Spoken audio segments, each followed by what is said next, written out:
அர்த்தம் சொல்ல பூக்களின் வண்ணம் கொண்டு பிறந்த மகளே என் மகளே.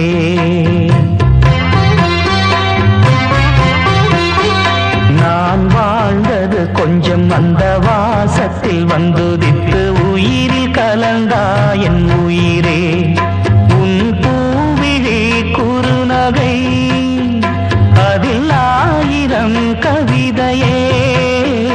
எந்தன் வாழ்க்கையின் அர்த்தம் சொல்ல பூக்களின் வண்ணம் கொண்டு பிறந்த மகளே என் மகளே. நான் வாழ்ந்தது கொஞ்சம் அந்த வாசத்தில் வந்துதித்து உயிரில் கலந்தா என் உயிரே.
எந்தன் வாழ்க்கையின் அர்த்தம் சொல்ல பூக்களின் வண்ணம் கொண்டு பிறந்த மகளே என் மகளே.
எந்தன் வாழ்க்கையின் அர்த்தம் சொல்ல பூக்களின் வண்ணம் கொண்டு பிறந்த மகளே என் மகளே.